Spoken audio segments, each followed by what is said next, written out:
10টা আমল, যেই আমলগুলি আমাদের জীবনে থাকলে আল্লাহ রাব্বুল আলামিন আপনার কাছে যেতে হবে। আল্লাহ চাইলেও যাওয়া লাগবে, না চাইলেও যাওয়া লাগবে। আমাকে যদি মৃত্যুবরণ করতেই হবে, আল্লাহ বলছেন তাহলে প্রস্তুতি নিয়ে আসো, যাতে করে ওই দিন তোমার আসার পরে মৃত্যু দিয়েই বোঝা যায় যে এই বান্দার প্রস্তুতি আছে, এই বান্দাকে আমি রব্বুল আলামিন মাফ করে দিতে চাই। সুবহানাল্লাহ বলেন। কেন এই কথা বললাম? নবীজি সাল্লাল্লাহু আলাইহি সাল্লাম বলছেন, দুনিয়ার মানুষ ভালো করে জেনে রাখো, তুমি যখন মৃত্যুবরণ করবে, মৃত্যুর পরে কবরটা তোমার হালতের নাম। কবরটা কিসের নাম? কেন বললাম এই কথা? এরকম খবর শুনছেন কিনা? হুজুর, একটা বিমান আসমানে উঠছিল, বিমানটা উঠছিল মালয়েশিয়া থেকে, রওনা হয়েছিল চায়নায়। আসমানে যাওয়ার পরে 267 জন যাত্রী নিয়ে 5 বছর হলো, এখন পর্যন্ত বিমান খুঁজে পাওয়া যায় নাই। কোথায় হারায় গেল কেউ জানে না। এরকম অনেক সাগরের মধ্যে জাহাজ যায়, খবরও নাই, নৌকা ডুবি হয়ে হারায় গেছে। তার তো মাটির নিচে কবর দেওয়া হয় নাই, তাহলে মাটিতে পুঁতে দেওয়া ওইটাই কেবল কবর নাম নয়, ওইটাই ইসলামের তরিকাই সুন্নত। কিন্তু মৃত্যুর সাথে সাথেই ওই বান্দার হালতটা কবরের শুরু হয়ে যায়, ঠিক কিনা?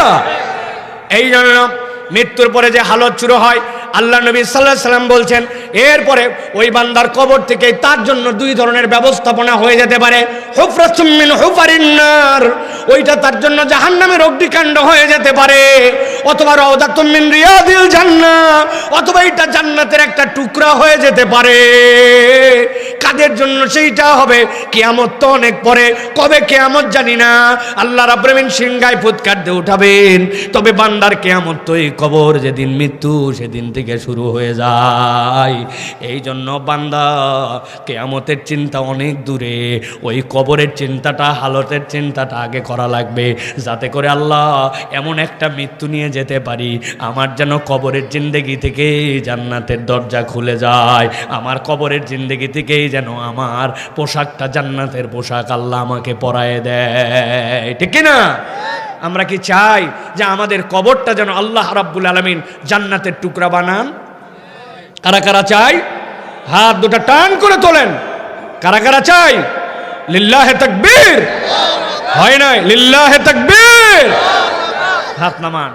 যারা যারা মারা যাবেন তারা কেবল আমল করবেন, আর যারা মারা যাবেন না আপনাদের ওয়াজ শেষ, আপনারা চলে যান। কারা কারা মারা যাবেন না হাত তোলেন। কেউ নাই, এক চাচা আছে খালি একটা, আমাদের ভুল করে উঠাইছে চাচা। চলেন তাহলে আমরা আল্লাহ রাব্বুল আলামিনের রাসূল সাল্লাল্লাহু আলাইহি সাল্লাম এবং আমার কুরআনুল কারীমের আলোকে আমরা কিছু আমল আজকে শেখার জন্য চেষ্টা করি সুন্দর মৃত্যুর জন্য। 1 নম্বরে যেটা আমল, সেটা হচ্ছে যে কোনো ইবাদতের জন্য ধারাবাহিকতা ধরে রাখা। ইবাদতে ধারাবাহিকতা ধরে রাখা।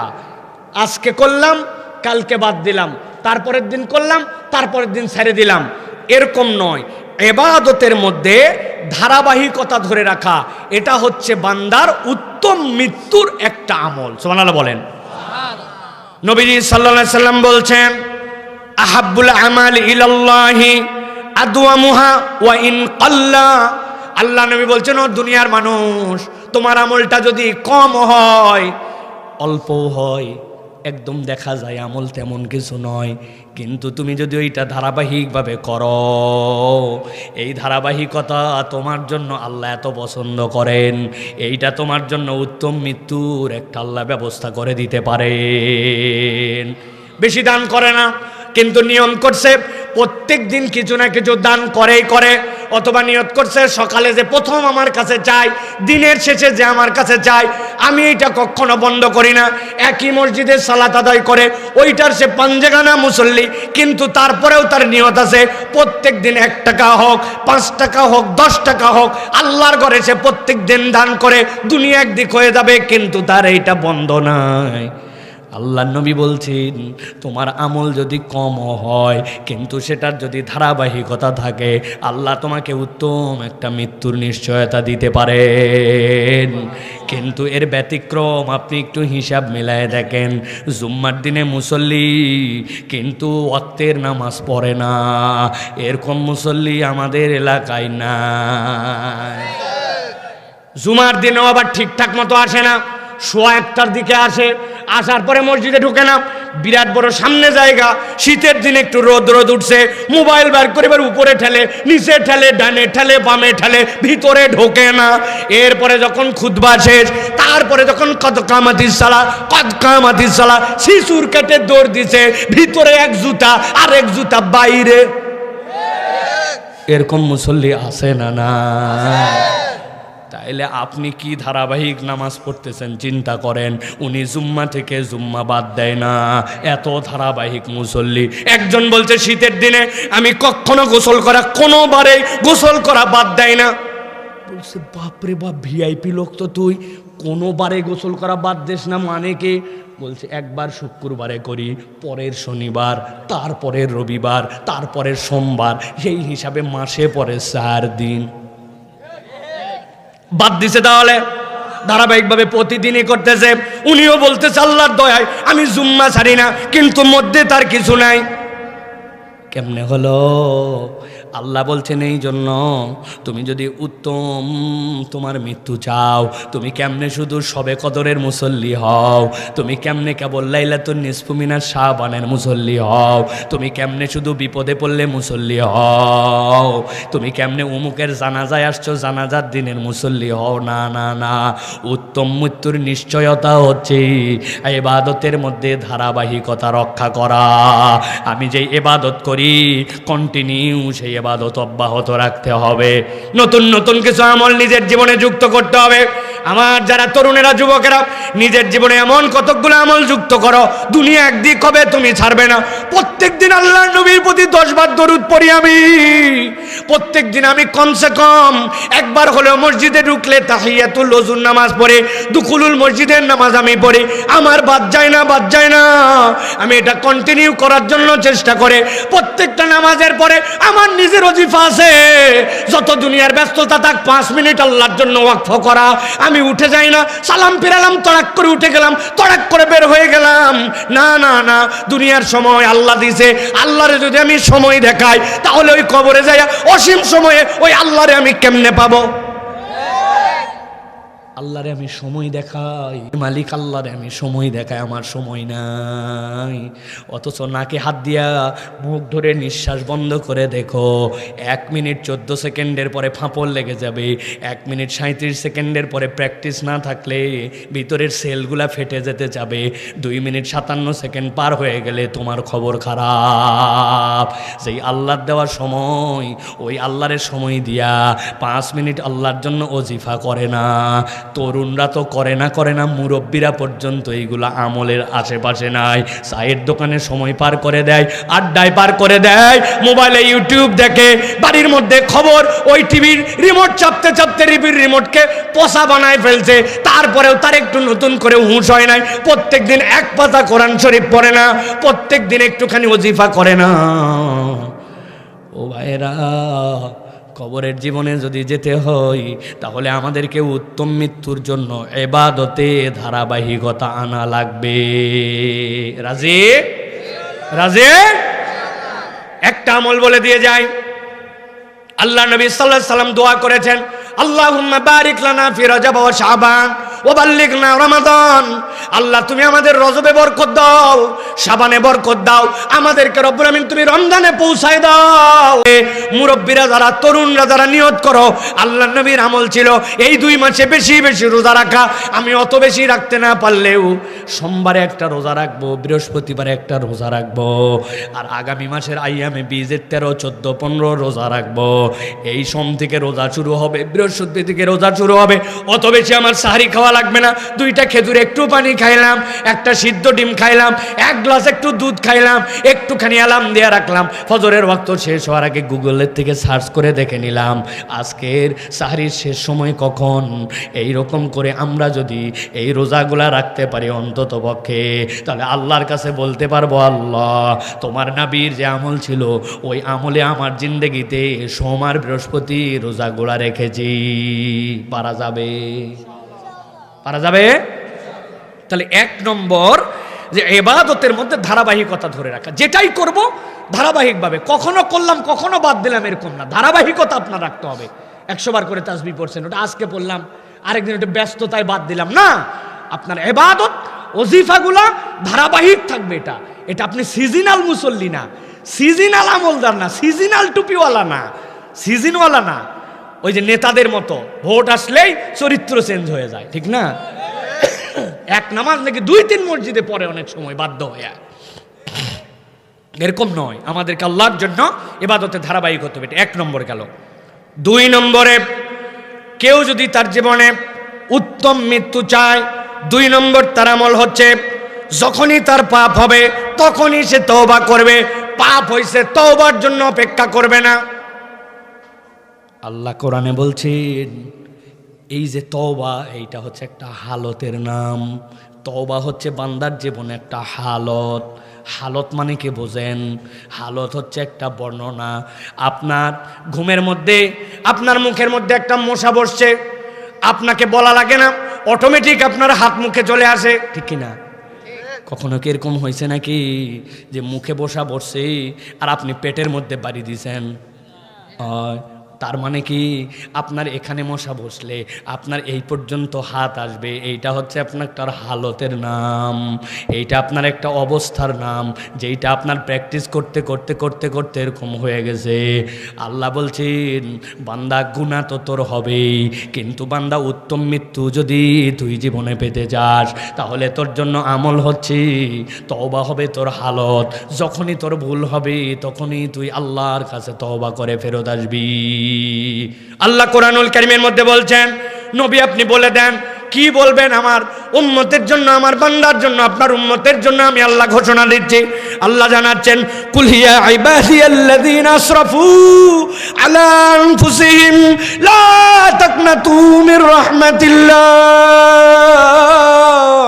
আল্লাহ বলছেন ও আমার বান্দারা, যারা তোরা নিজের নফসের প্রতি জুলুম করে ফেলছিস, তোর নফস তো স্বীকার করে আসছিল আল্লাহ ছাড়া কোনো রব নাই, কিন্তু দুনিয়ায় আসার পরে ওই রবকে মানিস নাই। ভুল তুই করে ফেলছিস কিন্তু ঘাবড়ায় যাস না। আল্লাহ বলছেন লা তাকনাতু মির রাহমাতিল্লাহ, তুই তোর রবের রহমত থেকে কখনো হতাশ হবি না। ইন্নাল্লাহা ইয়াগফিরুয যুনুবা জামিআ, বান্দা তোর যত গুনাহ সবগুলা যিনি ক্ষমা করতে পারেন তিনিই তোর রব, তিনি আল্লাহ। আল্লাহ বলছেন ইন্নাহু ওয়াল গফুরুর রহিম, তোর রবের অনেক কঠিন কঠিন নাম আছে, কিন্তু তিনি গফুর, কিন্তু তিনি রহিম, এইটাই হচ্ছে তার মূল নাম। এই জন্য আল্লাহ বলছেন বান্দা আমি তো ক্ষমা করার জন্য রেডি, কিন্তু তুই তো ক্ষমা নিতে রেডি না, ঠিক না? আল্লাহ বলতেছেন নবী আপনার উম্মতকে আপনি জানায় রাখেন সূরা জুমারের মধ্যে হালতটা কেমন হবে তওবার একটু ফিলিংসটা বোঝার চেষ্টা করেন। আমি অনেক জায়গায় বলেছি, আপনাদের কাছে আরেকবার বলি, তওবা মানেটা কি এইটা কি বুঝি নাকি আমরা? তওবা মানে কি ভালো করে বোঝেন। আল্লাহ কোরআনে নিজেই বলতেছেন তুবু ইলাল্লাহি তাওবাতান নাসুহা, ও বান্দারা আল্লাহর কাছে তওবা করো। নাসুহা তওবা, কেমন তওবা? নাসুহা তওবা। নাসুহা তওবা মানে কি? আমাদের মুফাসসিররা ব্যাখ্যা করছেন এই নাসুহা শব্দটা 2টা ধাতু থেকে, হয় নাসাহাতুন অথবা নাসহাতুন, নুন সাদ হাতা নাসহাতুন। যদি এইটা নাসাহাতুন থেকে আসে তখন এর মানে হয় কি জানো নাকি? এর মানে হয় 2টা, বোঝানোর জন্য বলছি। আপনার স্ত্রীর একটা চুড়ি আছে, যেই চুড়িটা মধ্যে দিয়ে গালা দিয়া এর উপর দিয়ে সুন্দর করে মোটা বানাইছিল, এখন এই চুড়িটা ভাঙবেন, ভেঙে আবার নতুন করে ভিন্ন ডিজাইনের আপনি আরেকটা গহনা গড়াবেন। এখন আপনি স্বর্ণকারের কাছে যদি নিয়ে যান, ওর ভিতরে যে গালা আছে, ওর ভিতরে যে খাদ আছে, সব সহসে ওজন করবে না। প্রথমে সে অ্যাসিডের মধ্যে দিবে, দেওয়ার পরে সবগুলাকে গলায় ফেলবে, গলায় ফেলার পরে খাঁটি সোনাগুলো এক জায়গায় করবে। সোনাটা যখন গলে যায়, কেউ যদি যেয়ে থাকেন ওই অ্যাসিডের জন্য তাকানো যায় না, চোখ জ্বলে পুরে ঝালপালা। আল্লাহ বলছেন নাসাহা মানে জানো না কি বান্দা? বান্দা তুমি নিজেকে বিশুদ্ধ করেছ, জায়গা তোমার ছিল আল্লাহর কাছে, জায়গা তোমার বাপের ছিল জান্নাত, মিরাজ নামার সূত্রে তুমি উত্তরাধিকারের জান্নাতে আসার কথা। এই জন্য আল্লাহ আদম আলাইহিস সালামকে জান্নাতে রাখছিলেন। কিন্তু তুই তো সব এলোমেলো করে ফেলছিস, স্থানচ্যুত হয়ে বিচ্যুত হয়ে ভিন্ন জায়গায় চলে গেছিস, জান্নাতের ট্র্যাক থেকে নেমে তোর গাড়ি নামায় ফেলছিস। নাসাহাতুন মানে ফেরে আসা, যেই জায়গায় ছিলি তুই জান্নাতের রাস্তায় আবার তুই ফেরত আয়।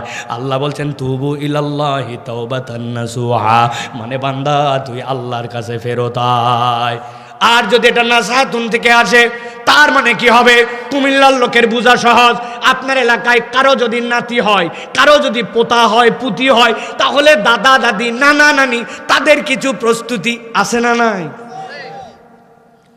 বিশেষ করে নানিদের একটা প্রস্তুতি আছে। আপনার এলাকায় আছে কিনা? আমাদের এলাকায় আছে। ওই মেয়ের জন্য, ওই নাতির জন্য নানিরা কাঁথা সেলাই করে। কাঁথা বানায়নি? কি দিয়ে কাঁথা বানায়? ওই মহিলার পুরাতন শাড়ি, আপনার পুরাতন লুঙ্গি, বাড়ির পুরাতন চাদর, কথা বলেন, চাদর নিচে নিয়ে ফরফর করে টান দিছে, পায়ের দিকের মোটা যেইগুলা সেইগুলা ফালাই দেওয়া লাগবে। লুঙ্গির যে সেলাই, ওই সেলাই কাঁথার মধ্যে গেলে সেলাই করা যাবে না, টান দিয়ে হাত দিয়ে পরপর করে এগুলা ফালাই দেয়, ঠিক কিনা? বুঝানোর জন্য বলছি। তার মানে এটা কত দুর্বল, হাত দিয়ে টেনে টেনে চিরে ফেলা যায়। কিন্তু কাঁথা বানায় কেমনে?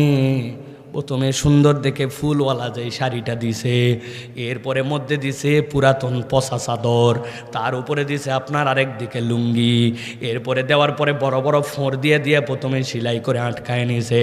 এইটা আটকানো হওয়ার পরে সোনামুখে সুই দিয়া এরপরে চিকন ফোঁড় তুলে তুলে তুলে তুলে সুন্দর করে ওইটা ভরাট করে কাঁথা সেলাই করে। যেই লুঙ্গি, যেই শাড়ির পার ছেঁড়ার জন্য পরপর করে ছিঁড়ছিল, এখন তিনটা যখন এক পল্লা হয়ে চিকন চিকন সুতা দিছে, এখন 6 মাস মোতার পরে হাগার পরেও ওই কাঁথা ছেঁড়ার সাধ্য নাই। কথা বললেন না যে?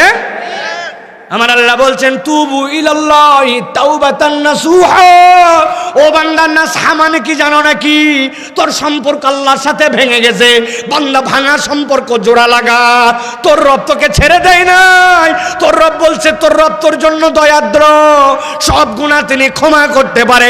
কাজ তোর একটা, তুই আল্লাহর কাছে ফেরত আয়। ভাঙা সম্পর্ক জোড়া লাগা, এমন জোড়া লাগবে আল্লাহ তোরে জান্নাতে দেওয়ার জন্য আবার তোকে রাস্তায় উঠায় দিবে। সুবহানাল্লাহ।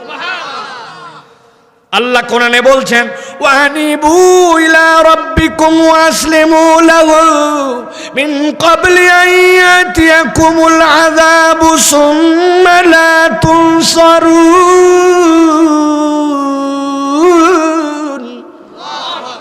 আল্লাহ বলছেন ও আমার বান্দা, ওয়ানিবু, তুমি আল্লাহর সাথে জোড়া লাগাও, ইনাবাওয়ালা অন্তর বানাও, আল্লাহরে ছেড়ে দিও না। গুনাহ হয়ে গেছে, ভুল হয়ে গেছে, কিন্তু ওইটার উপরে যেন তোমার হুমকি ধামকি তাকব্বরি না হয়। নামাজ পড়ো না কেন? রাখ তোর নামাজ, যখন পড়া লাগে তখন পড়বো, এইটাও বলা। আরেকটা বলা, নামাজ আমার পড়াই উচিত কিন্তু পারি না, দোয়া করেন আমি যেন নামাজ পড়তে পারি। দুইটা বলার মধ্যে পার্থক্য আছে না নাই? আল্লাহ বলছেন ইনাবা হচ্ছে ওইটা, বান্দা গুনাহ করতেই পারে, ভুল হতেই পারে, কিন্তু আল্লাহর সাথে তার একটা সম্পর্ক আছে। আল্লাহ বলছেন ও আনিবু, ফেরত আয় বান্দা, ফেরত আয় ইলা রাব্বিকুম, তোর রবের কাছে, ওয়াসলিমু লাহু, আর কারো কাছে সমর্পণ করিস না তোকে, তুই আল্লাহর কাছে নিজেকে সমর্পণ করে দে। তবে সময় আছে একটা, এরপরে কিন্তু আর সেইটা গ্রহণ করা হবে না। মিন ক্বাবলি আন ইয়াতিয়াকুমুল আযাব, তোর আযাব যদি একবার চলে আসে আর কিন্তু বাঁচার উপায় নাই। আযাব মানে কি? মুফাসসিররা ব্যাখ্যা করছেন, মৃত্যুর ফেরেশতা দেখার পরে যদি একবার গড়গড়ি শুরু হয়ে যায় আর কোনো তওবা কবুল করা হবে না, হয়তো বিবেক দিয়ে সুস্থ থাকতে আল্লাহর কাছে তুমি ফেরত আসো, ঠিক কি না? কতদিন দাড়ি কাটবেন বলেন? কতদিন, আর কতদিন বেনামাজি থাকবেন বলেন? বলেন। আর কতদিন মুখ থাকবে মিথ্যা কথা বলবো বলেন? কতদিন? যদি গ্যারেন্টি থাকে যে নিশ্চিত মৃত্যুর আগে তওবা করতেই পারবো আর মৃত্যুটা অমুক সময়, তাহলে ভিন্ন কথা। কিন্তু মৃত্যুর গ্যারেন্টি যদি না থাকে, আল্লাহ বলছেন মিন ক্বাবলি আন ইয়াতিয়াকুমুল আযাব, তোমার আযাব আসার আগে তুমি পরিবর্তন হয়ে যাও। বিষয়টা যদি এরকম হতো, আল্লাহ যদি বলে রাখতেন বান্দা তোর মৃত্যুর আগে তোর তওবা কবুল করা হবে, তওবা আপনার কবুল হলো, কিন্তু আপনার অমুক লাইফের আপনার কোনো হিসাব আল্লাহকে দিতে হবে না। 14 বছর থেকে 25 বছর এইটার হিসাব আল্লাহ নিবে না, যেহেতু এই সময় অত বুঝি নাই, তাই তো না ভাই? নিবে? হজের আগ পর্যন্ত আল্লাহ হিসাব নিবে না, খালি একবার হজ করে আসি দেখিস কেমন ভালো মানুষ হই আছে না। এইবার রমজান, এই যে রমজান আসতেছে, রোজার থেকে নামাজ ধরছি না ধরছি, হ্যাঁ দেখিস এবার কয়টা দিন খালি অপেক্ষা কর। আমার জিজ্ঞাসা ভাই, তাহলে এই যে রজব আর শাবান, এই 1.5 মাসের হিসাব কি আল্লাহ রাব্বুল আমিনের থেকে বাদ দেওয়ার আমার ক্ষমতা আছে? তাহলে আপনি কেমনে বললেন রোজা থেকে, কেমনে বললেন বিয়ে করি, কেমনে বললেন মেয়ের বিয়ে দেই, কেমনে বললেন হজ করি, কেমনে বললেন আর 2টা বছর পার হোক? আল্লাহর কাছে এই যে সময় দেখান, আল্লাহ বলছেন কিয়ামতের দিনে একদল ফেসে যাবে। ওয়া তারাব্বাসতুম, তোমরা আল্লাহকে বলছিল আল্লাহ একটু অপেক্ষা করি অপেক্ষা করি। এই খারাপ বন্ধুর সাথে তুমি ঘোরো কেন? বলছে হুজুর আমি এবার ওল্ড টেন নিউ টেন না, খালি আর 3 মাস পরীক্ষা দেওয়ার পরে এলে বন্ধু বান্ধব সব বাদ দিব, দিয়ে শহরে চলে যাব, এখন থাকতে এদেরকে ভেজাল করার দরকার নাই, এই জন্য একটু বিড়ি করে সাথে ঘুরি, তাই না? এই জন্য একটু বেনামাজির সাথে ঘুরি, গ্রামে থাকলে একটু ঘোরা লাগে, একটু হুজুর একটু আমার বাপ ভিসা পাঠালো বলে চলেই যাব দেশের থেকে, হুদা মিশা এখন এদেরকে বাদ দিয়ে লাভ কি? একবার খালি সৌদি আরব যাই, সব বাদ দিয়ে দিব। আল্লাহর কাছে যে বলতে পারবেন তো আল্লাহ আমার ইন্টারমিডিয়েট, আমার ওই সৌদি আরব আর যাওয়ার আগ পর্যন্ত যে সময়, ওই সময়টুকু আল্লাহ তুমি কাউন্ট করো না, হিসাবের মধ্যে নিও না, বলা যাবে তো? যারা যারা বলতে পারবেন তারা তারা হাত তোলেন। পারবো না? না আমিও পারবো না, আপনিও পারবেন না। তাহলে 2 নম্বর উত্তম মৃত্যুর জন্য কি করা লাগবে? ভুল হতেই পারে কিন্তু আল্লাহর কাছে তৎক্ষণাৎ ফেরত আসা লাগবে, ঠিক না?